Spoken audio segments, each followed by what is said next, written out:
Good morning students. मैं भरत रजवार, सहायक शिक्षक, नेहरू स्मारक उच्च विद्यालय स्वांग बोकारो, आप सबों का फिर से स्वागत करता हूं इस क्लास में। हम लोग आज क्लास 9th का इतिहास का पहला चैप्टर फ्रांसीसी क्रांति का दूसरा भाग पढ़ेंगे।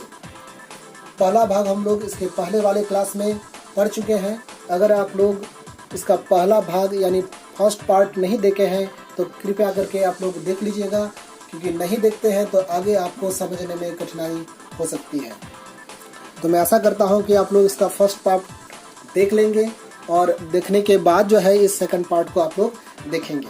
और सेकंड पार्ट को जब देखेंगे तब जो है आपको पूरा क्लियर कॉन्सेप्ट क्लियर हो जाएगा, आपको समझ में आ जाएगा। आज हम लोग चर्चा करेंगे कि फ्रांस की क्रांति की शुरुआत कैसे हुई। तो इसे हम लोग पढ़ने के पहले थोड़ा सा रिवाज करा देता हूँ फर्स्ट क्लास के बारे में। उसमें हम लोग पढ़े थे फ्रांसीसी क्रांति की कारणों की चर्चा करें, इसके बारे में हम लोग डिस्कस किए थे। अब इसमें जो है बहुत सारा कारणें थी, जैसे राजनीतिक कारण, जैसे कि हम लोग उसमें देखें कि लुई 16 जो है इसके लिए जिम्मेवार था, जो वहाँ का शासक हुआ करता था, राजा था।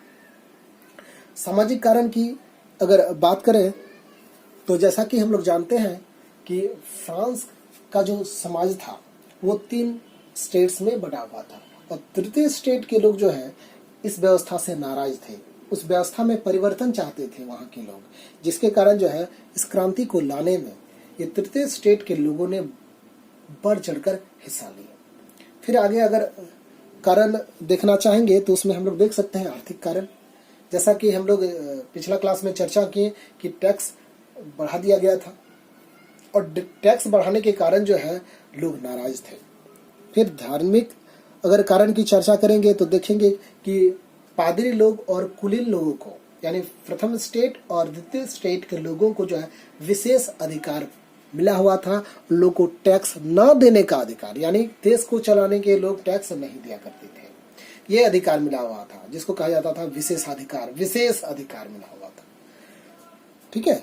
फिर हम लोग देखते हैं बौद्धिक कारण में हम लोग जैसे देख चुके हैं, पढ़ चुके हैं कि बहुत सारे विद्वान लोग जैसे जॉन लॉक, उन्होंने एक किताब लिखे थे। उस किताब का नाम था टू ट्रीटाइजेस ऑफ कॉमन, जिसमें उन्होंने निरंकुशवाद की उन्होंने आलोचना की थी। फिर हम लोग अब देखेंगे कि रूसो थे। रूसो ने एक किताब लिखे जिसका नाम था सामाजिक अनुबंध, द सोशल कॉन्ट्रैक्ट। उसमें उन्होंने जो है राजा का जो व्यवस्था है उस व्यवस्था पर चोट किए थे उन्होंने। फिर आगे देखेंगे, या हम लोग चर्चा किए हुए हैं ऑलरेडी, कि मॉन्टेस्क्यू के बारे में उन्होंने एक किताब लिखा था the spirit of the laws. इसमें उन्होंने बताया था कि कार्यपालिका और विधायिका और न्यायपालिका ये तीनों अलग अलग हाथों में होनी चाहिए, और इन कारणों का जो है प्रभाव पड़ा, ये सब चीजों का जो है प्रभाव पड़ा लोगों पर, और लोग आंदोलन करने के लिए जो है घर से निकल पड़े और राजा के विरुद्ध एक व्यापक जन सैलाब उमड़ पड़ा, जिसके कारण राजा को अंततः झुकना पड़ता है और लोकतंत्र स्थापित होता है। और हम लोग चर्चा करते हैं कि क्रांति की शुरुआत वहां कैसे हुई इस फ्रेंच रिवॉल्यूशन का सेकंड पार्ट में। तो जैसा कि हम लोग पढ़े कि राजा टैक्स बढ़ाना चाहता था। अब टैक्स बढ़ाने के लिए जो है लुई 16 जो वहां का राजा था वो क्या किया, 5 मई 1789 यानी 5 मई 1789 ईस्वी को जो है जनरल स्टेट का बैठक बुलाया गया। जनरल स्टेट का मतलब होता है, जिस तरह से हमारे देश में अगर कोई कानून बनना है तो वो कानून कहाँ बनेगा, संसद में। संसद में 2 भाग है, लोकसभा, राज्यसभा। यहाँ से जो है कानून हमारे देश के लिए बनता है। उसी तरह से उस दौर में फ्रांस में अगर कोई नया कानून बनेगा तो वो बनेगा कहाँ, ये स्टेट जनरल में। इसीलिए राजा ने क्या किया, स्टेट जनरल की बैठक बुलाई, यानी सभी लोगों को बुलाया गया इस टैक्स को पारित कराने के लिए, अनुमोदन कराने के लिए। अब यहाँ क्या हुआ कि तीनों वर्ग के लोग बैठे हुए थे यहाँ, प्रथम स्टेट, द्वितीय स्टेट और तृतीय स्टेट। नियम के अनुसार क्या था कि तीनों वर्ग के लोग एक एक वोट करेंगे, यानी प्रथम स्टेट से एक आदमी एक वोट करेगा, द्वितीय स्टेट से एक वोट आएगा और तृतीय स्टेट से भी एक वोट आएगा, यानी 3 वोट पड़ेंगे। राजा को पता था कि प्रथम स्टेट और द्वितीय स्टेट यानी पादरी लोग और कुलीन, कुलीन का मतलब वो खुद जो राजघराने के लोग थे उन लोगों को कहा जाता था कुलीन। अब कुलीन लोग यानी राजा और पादरी दोनों तो वोट दे देंगे राजा के पक्ष में, और जन साधारण जो है, जो सामान्य लोग हैं, वो लोग एक वोट देंगे राजा के विरुद्ध में। तो फिर भी जो है 2-1 से राजा जीत जाएगा, क्योंकि एक वोट सिर्फ मिलेगा इसके विरुद्ध में और समर्थन में मिल जाएगा 2 वोट, तो ये कानून पारित हो जाएगा। लेकिन हुआ यूं कि जन साधारण लोग यानी तृतीय स्टेट की जो लोग थे उन्होंने कहा नहीं, सब लोग वोट देंगे, सब लोग मिलकर वोट देंगे और उसके बाद जो है निर्णय लिया जाएगा कि आखिर ये कानून पारित होगा या नहीं होगा। इसलिए राजा इसे मानने से इनकार कर दिया, क्योंकि राजा को पता था कि सब लोगों को वोट देने का अधिकार अगर दे दिया गया तो मेरे विरुद्ध में जो है ज्यादा वोट पड़ जाएंगे, इसलिए उन्होंने इसे इनकार कर दिया। लेकिन जन साधारण यानी आम पब्लिक लोगों ने जो है वहां से हल्ला करना शुरू कर दिया और बाहर आ गए और आंदोलन करने लगे। जब आंदोलन करने लगे तब राजा को एहसास हुआ कि नहीं मानने का कोई उपाय ही नहीं है। अब इतना लोग जाग गए हैं कि किसको मारे, किसको जेल में डालें, किस किस को मारे, इतने लोगों को मारा नहीं जा सकता। इसीलिए जो है राजा को झुकना पड़ा और वहां जो है एक तरह से संविधान का निर्माण होता है, और वहां संविधान का निर्माण होता है और संविधान के अनुसार जो है राजा को शासन करने के लिए मजबूर होना पड़ता है। अब क्या हुआ, फ्रांस संवैधानिक राजतंत्र बन गया, यानी वहां राजा भी होगा लेकिन वहां कानून भी होगा, संविधान भी होगा, और उस संविधान के अनुसार राजा को शासन करना पड़ेगा, ऐसा सिस्टम आ गया। यानी राजा भी रहेगा लेकिन कानून के अनुसार राजा शासन करेगा। और ये संविधान लागू कब हुआ, वहां 1791 यानी 1791 ईस्वी में। इसे आप लोग याद रखिएगा क्योंकि ये परीक्षा में पूछा जा सकता है। जितने सारे जो है मैंने अंडरलाइन कर दिया है या तो दूसरे कलर से लिखे हैं, सब के सब जो है इम्पोर्टेंट पॉइंट्स हैं। आप सब इसको नोट डाउन कर लीजिएगा और आपको याद रखना है क्योंकि परीक्षा में यहाँ से क्वेश्चंस बनेंगे ही बनेंगे। ठीक है, चलिए इस डायग्राम को देखिए। इसको अगर समझ में आ गया तो आपको जो कॉन्सेप्ट एकदम जो है क्लियर हो जाएगा। ठीक है, चलिए हम लोग इसको समझने का प्रयास करते हैं। सबसे नीचे लिखा हुआ है निष्क्रिय नागरिक। निष्क्रिय का मतलब जो सक्रिय नहीं है, यानी जिनको वोट देने का अधिकार नहीं मिला। दुर्भाग्य से जब कानून बना वहां कुछ लोगों को वोट देने का अधिकार नहीं मिला उस समय 1791 को। किसको नहीं मिला? जैसे महिला लोगों को वोट देने का अधिकार उसमें नहीं मिला। 25 वर्ष से कम उम्र वाले लोगों को वोट देने का अधिकार नहीं मिला। फिर जो गरीब लोग थे उन लोगों को भी वोट देने का अधिकार नहीं मिला। ये दुर्भाग्य था, लेकिन सुधार कुछ हद तक हुआ, कुछ हद तक भी नहीं भी हो सका। फिर देखते हैं आगे सक्रिय नागरिक। ये सक्रिय नागरिक जो है ये वोट देने का अधिकार इन लोगों को मिला। ये लोग किनको चुनते थे? ये लोग जज को चुनते थे, न्यायपालिका के हेड को चुनते थे।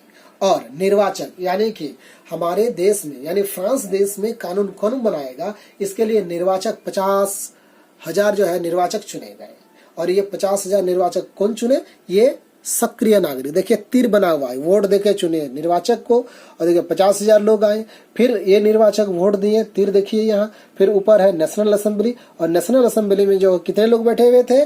745, यानी कि 50,000 लोगों ने 745 आदमी को चुन कर भेज दिया नेशनल असेंबली में, यानी विधायिका में, जहां कानून बनता है, जिस तरह से हमारे संसद में बनता है। अब उसी कानून के अनुसार राजा को शासन करना पड़ेगा, अपने मन मर्जी नहीं।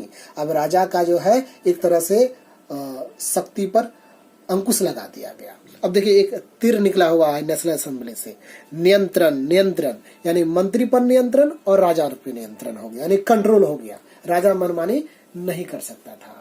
यानी काम जो करेंगे, यानी काम करने वाले जो यूनिट है उसको कहेंगे कार्यपालिका। अब कार्यपालिका जो है विधायक के अनुसार जो है काम करना पड़ेगा। और फिर राजा जज नहीं बन सकते, जज कोई और होंगे। यानी कि ये भी डर लग गया अब राजा को कि हम गलत करेंगे तो अब जज भी हमको सजा देंगे, और जज को वो हटा नहीं सकते थे क्योंकि आम पब्लिक यानी सक्रिय लोग चुनते थे, सक्रिय नागरिक लोग चुनते थे। इसलिए यहाँ राजा पर एक तरह से अंकुश नियंत्रण लगा दिया गया, कंट्रोल में आ गया राजा। राजा जज नहीं बन सकते और राजा कानून भी बना नहीं सकते, सिर्फ राजा काम कर सकते हैं। यानी कि दो अधिकार छीन लिया गया, विधायिका का अधिकार और न्यायपालिका का अधिकार। इस तरह से यहाँ जो है संवैधानिक राजतंत्र स्थापित हो गया। ठीक है, ये बहुत बड़ी घटना थी, क्योंकि किसी भी देश में राजा को झुका पाना बहुत मुश्किल काम है। राजा का कितना पावर होता है, आप लोग टीवी में, सीरियल में, मूवी में देखे होंगे, राजा महाराजा का शान शौकत और उसका ताकत। और रियल में ऐसा हुआ वहाँ, ये आश्चर्य की बात थी। यही कारण है कि हम लोग आज यहाँ भारत में, झारखंड में चर्चा कर रहे हैं, और कब ये घटना घटी और आज हम लोग यहाँ चर्चा कर रहे हैं, इसी महत्व के कारण। ठीक है, चलिए आगे देखते हैं। फ्रांस में राजतंत्र का उन्मूलन और गणतंत्र की स्थापना। अब राजतंत्र का उन्मूलन यानी कि राजा का तंत्र एकदम समूल नाश हो जाएगा, विनाश हो जाएगा, राजा का भी अंत हो जाएगा। किस तरह से हुआ ये हम लोग इसमें देखेंगे। तो जैसा कि कानून बना, संविधान बना, लेकिन चुपके चुपके राजा क्या करता था कि दूसरे देश के राजा लोग, जैसे प्रसा, ऑस्ट्रिया, यानी जो पड़ोसी देश थे, फ्रांस के पड़ोसी देश, वहां के राजा से गुपचुप षड्यंत्र करते थे कि बाहर से सेना भेजकर जनता को दबा दिया जाए और फिर से लोकतंत्र जो है स्थापित किया जाए फ्रांस में। लेकिन आम लोगों ने क्या किया, इस षड्यंत्र को कामयाब नहीं होने दिया गया। अब आम लोगों में जो है देश के प्रति लड़ने, देश के प्रति जान देने, देश के प्रति कुछ करने का जज्बा जाग पड़ा। जिस तरह से हम लोग जो है स्वतंत्रता के दौरान, जब हम लोग अंग्रेजों के चंगुल में थे, उसमें हमारे देश के कितने सारे लोगों ने जानों की आहुति दे दी, उसी तरह से फ्रांस में भी इस जंजीर से छुटकारा पाने के लिए प्राण की बाजी लगा दिए वहां के लोग। और देखिए यहाँ रोजेट दी लाइन द्वारा रचित जो मार्सिले गाना था, उसको वो लोग गुनगुनाते थे। यही गान जो है आगे चलकर फ्रांस का राष्ट्रीय गान बन जाता है। जिस तरह से हमारे देश में रविंद्रनाथ टैगोर जी ने हमारे नेशनल एंथम को लिखा है। नेशनल एंथम का मतलब राष्ट्रगान, जन गण मन अधि, हम लोग जानते हैं इसे। और देखिएगा क्रिकेट जब मैच शुरू होता है तो सबसे पहले नेशनल एंथम बनता है ना, और रोंगटे खड़ा हो जाता है हम लोगों का, देशभक्ति से ओतप्रोत हो जाते हैं हम लोग, और बहुत अच्छा लगता है सुनने में, है कि नहीं। ये हुआ देशभक्ति। राष्ट्रगान जब बजता है तो देशभक्ति उमड़ पड़ती है मन में। उसी तरह से फ्रांस में भी जो है ये मार्सिले का गाना गाकर, गुनगुना कर लोगों में देशभक्ति का जो है एक जुनून सा तैयार हो गया, और राजा को समाप्त करने, राजतंत्र को धराशायी करने का लोगों में एक जुनून चढ़ गया। लोग जानों की बाजी लगा दिए, यानी सब लोग तैयार हो गए। फ्रांस के जितने आम पब्लिक थे राजा के विरुद्ध खड़े हो गए। अब जो है राजा का विनाश होना तय था एक तरह से।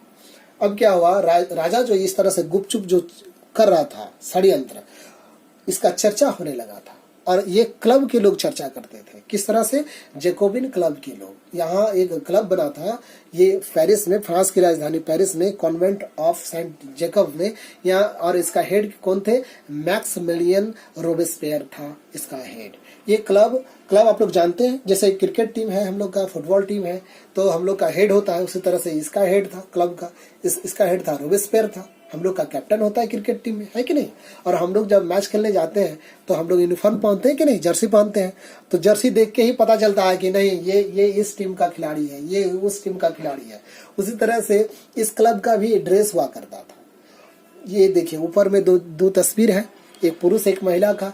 ये लोग जो ड्रेस पहने हुए हैं ना, ये ड्रेस था जैकोबिन क्लब का। इस ड्रेस को जो पहनते थे फ्रांस में, वो माने जाते थे कि ये जैकोबिन क्लब का आदमी है।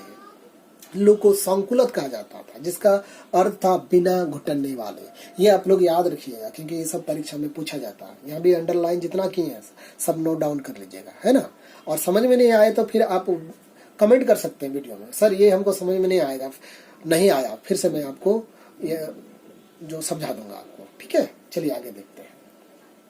अब जो है राजा को झुकना पड़ा, और अंततः क्या हुआ, 21 जनवरी 1793 ईस्वी को प्लेस डी लॉ कॉन्कॉर्ड में राजा को सार्वजनिक रूप से फांसी दे दिया गया, फांसी पे लटका दिया गया, और इस तरह से राजतंत्र का खात्मा हो जाता है। और उसकी रानी जो मेरी एंटोइनेट थी, उसका भी वही हश्र होता है। अब फिर आगे क्या हुआ, आतंक का राज। अब देखिए ये आतंक का राज कहाँ से आ गया। 1793 से 1794 ईस्वी के काल को आतंक का राज कहा जाता है फ्रांस देश में। ये हुआ यूं कि जो ये जैकोबिन क्लब था, इसका जो हेड था रोबेस्पियर, ये बहुत ही उग्र किस्म का जो है देशभक्त था। लोकतंत्र का जो भी विरोध करता था उसको सीधे वो गिलोटिन पे चढ़ा देता था, यानी कि उसका सर कलम कर दिया था, सर काट दिया जाता था। एक मशीन हुआ करता था गिलोटिन। और ये लोगों को जो भी लोकतंत्र का विरोधी थे सबको इन्होंने मार दिया। इस कारण जो है इनके काल को, इनके शासन काल को आतंक का राज कहा जाता है। और इनके अपने ही लोग जो इनके समर्थक थे वो लोग भी इनसे परेशान थे, जिसके कारण क्या हुआ, जुलाई 1794 ईस्वी में इसको ही जो है गिलोटिन पर चढ़ा दिया गया, इसको फांसी पर लटका दिया गया। जैसे ही इसका खात्मा होता है फिर जो है शासन अब किसके हाथ में आता है देखते हैं। अब देखिए राजा का अंत हो गया, रोबेस्पियर भी नहीं रहा, अब देश को चलाएगा कौन। अब चलाने के लिए जो है 5 सदस्यों की एक यूनिट बनती है जिसको विधान परिषद कहा गया, इसीलिए इसको कहते हैं डायरेक्टरी का शासन या डायरेक्टरी का शासन कहा जाता है। इसमें 5 व्यक्ति मिलके जो है पूरे देश को चलाने का काम किए। और इन्होंने जो है बहुत अच्छा किस क्षेत्र में किए, स्वतंत्रता के क्षेत्र में, विधि सम्मत के क्षेत्र में, समानता के क्षेत्र में और बंधुत्व के क्षेत्र में। यानी स्वतंत्रता किसे कहते हैं इन्होंने जैसे परिभाषित किया, आज हम लोग जो है स्वतंत्र रूप से जो जी रहे हैं, समानता का जो अधिकार है हम लोगों को, यही तो फ्रांस से हम लोग सीखे हैं। ये जो है इन्होंने इसको स्थापित करवाया फ्रांस में। आगे देखते हैं क्या महिलाओं के लिए भी क्रांति हुई। सही बात है, किसी भी देश में महिलाओं को उतना अधिकार उस दौर में नहीं मिला जितना आज मिला हुआ। आज तो कोई भेदभाव है ही नहीं, महिला लोग सब काम कर रही हैं जो पुरुष लोग करते हैं, है कि नहीं। लेकिन उस दौर में महिलाओं को अधिकार नहीं मिला। पहली बार अगर कहीं वोट देने का अधिकार अगर मिला महिलाओं को, वो था न्यूजीलैंड। 1893 में महिलाओं को पहली बार वहां वोट देने को मिला था, 1893 में ही। लेकिन फ्रांस में बाद में दिया गया। इस क्रांति में भी महिलाओं ने बढ़ चढ़कर हिस्सा लिया, लेकिन उन लोगों को अधिकार नहीं मिला। उसी तरह से देखते हैं इसमें क्या क्या पॉइंट्स है कि महिला लोगों ने भी जो है यहाँ क्या किए कि 60 क्लब बनाए। क्लब का मतलब होता है कि लोग इकट्ठा हो गए, ग्रुप एक बना लिए और इस आंदोलन में लोग भी कूद पड़े, भाग लिए, इस क्रांति में भाग लिए। इन्होंने भी जो अपने जानों की आहुति दे दी, लेकिन लोगों को अधिकार नहीं दिया गया। अब देखते हैं कि the society of revolutionary and Republican women नामक एक जो है क्लब बना था वहाँ, और ये क्लब जो है महिलाओं के अधिकार के लिए लड़ता था। लेकिन अब जैसा कि देखिए कि 1791 ईस्वी में जो संविधान बना उसमें इन लोगों को वोट देने का अधिकार था ही नहीं। ये लोग क्रांति में भाग लिए, लेकिन इन लोगों को क्या हुआ कि अधिकार ही नहीं दिया वोट देने का। इन लोगों के साथ एक तरह से चीटिंग हो गया, है कि नहीं होना चाहिए था। इन लोगों को भी अधिकार दिया जाना चाहिए था, लेकिन बाद में दिया गया। फिर बाद में कब दिया गया, 1946 ईस्वी में। याद रखिएगा, फ्रांस में महिलाओं को 1946 ईस्वी में वोट देने का अधिकार मिला, यानी मताधिकार मिलता है। फिर आगे देखते हैं, वहां की एक महिला बहुत मशहूर थी, बहुत फेमस हो गए थे, ओलम रेगोस। ये पूछा जा सकता है, ये महिला इतनी सक्रिय थी, ये उन्होंने क्या किया, 1791 ईस्वी में जब महिलाओं को अधिकार नहीं दिया गया वोट देने का, तो इन्होंने महिला एवं नागरिक अधिकार घोषणा पत्र तैयार किया और जो है नेशनल असेंबली के समक्ष प्रस्तुत किया, ताकि महिलाओं को भी अधिकार मिल सके। लेकिन अधिकार कब मिला, 1946 ईस्वी को। फिर आगे देखते हैं फ्रांस में क्या हुआ, दास प्रथा का उन्मूलन। दास प्रथा आप लोग पता नहीं जानते होंगे कि नहीं। दास का मतलब होता है गुलाम, है कि नहीं। लोगों को उस समय खरीदा जाता था, बेचा जाता था, जानवर जैसा सलूक किया जाता था। ये जो पूरा सिस्टम था ना, उसी को कहा जाता था दास प्रथा।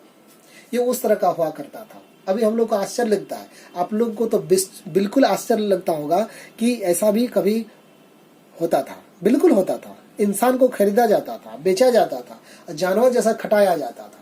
लेकिन ये जो खत्म हो गया उसी को कहा जाता है उन्मूलन। ये सिस्टम भी खत्म हो गया फ्रांस से। ये भी एक बहुत अच्छा काम हुआ फ्रांस में, है कि नहीं। ये इंसान को खरीदना और बेचना कतई उचित नहीं है, लेकिन ये काम कहाँ हुआ, फ्रांस में। इसीलिए तो ये भी एक महत्वपूर्ण घटना घटी वहां, और पूरे विश्व के लिए देन रहा ये कि इंसान को खरीदा और बेचा नहीं जा सकता। तो चलिए देखते हैं किस तरह से यहाँ अंत हो गया। ये क्या हुआ करता था कि यूरोप, अफ्रीका और अमेरिका से जो है व्यापार हुआ करता था। क्यों व्यापार होता था कि वहाँ के बागान में चीनी का बागान, कॉफी का बागान, नील का बागान में काम करने के लिए मजदूर घट जाते थे, नहीं मिलते थे।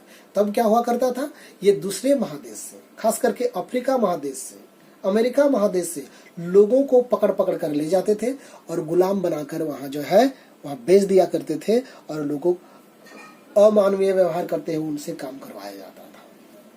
इसका भी धीरे धीरे वहाँ विरोध हुआ कि नहीं, इंसान है, इंसान के साथ इंसान जैसा व्यवहार हो, इन लोगों को भी अधिकार दिया जाए। और ये कब हुआ, 1794 ईस्वी में हुआ कि नहीं, इन लोगों को भी जो है अधिकार दिया जाए और दास प्रथा को मुक्त कर दिया जाए, यानी खत्म कर दिया जाए। और खत्म कर भी दिया गया, लेकिन 10 वर्ष तक ये रहा। नेपोलियन फिर बाद में आता है, नेपोलियन बोनापार्टा, है कि नहीं। और इसके बारे में हम लोग थोड़ा सा डिस्कस करेंगे अभी, और क्लास 10th में इसके बारे में और ज्यादा डिटेल से चर्चा करेंगे, ठीक है। लेकिन ये जो दास प्रथा है ये उन्मूलन 1848 ईस्वी में होता है, ये भी आप लोग याद रखिए। कब, 1848 ईस्वी में। इस चित्र को देखिए, इसमें दास प्रथा के बारे में चर्चा है, मनुष्य के अधिकार। 1794 ईस्वी में जो है इसका विवरण दिया गया है और इसमें गुलामों की मुक्ति लिखा हुआ है कि गुलाम लोग जो थे उन लोगों को मुक्त कर दिया जाए। और ये एक महिला को दिखाया जा रहा है, देखिए वो ड्रेस लाके इस आदमी को दे रही है जो ड्रेस नहीं पहना हुआ, यानी कि सभ्य बना रही है, अच्छा बना रही है इन लोगों को भी कि आप लोग इंसान हैं, आप लोग भी इंसान जैसा रहिए। आज से जो है यानी कि 1848 ईस्वी से कोई किसी इंसान को खरीद नहीं सकता, बेच नहीं सकता, सभी इंसान को समान अधिकार मिलेगा, सभी इंसान को घूम सकते हैं, अपनी इच्छा से काम कर सकते हैं। ये सारा अधिकार सब इंसान को मिला, इवन इन गुलाम लोगों को भी मिला। ये बहुत बड़ी देन थी, है कि नहीं। चलिए आगे हम लोग चर्चा करते हैं। ये देखिए, ये हम जो है नेट से निकाल के आप लोगों के लिए यहाँ एनफील्ड टावर का तस्वीर लगाया है, क्योंकि ये दुनिया का 7 आश्चर्यजनक वंडर्स ऑफ द वर्ल्ड में एक है। एनफील्ड टावर कहा जाता है, इस पर चढ़कर पूरा फ्रांस को देखा जा सकता है।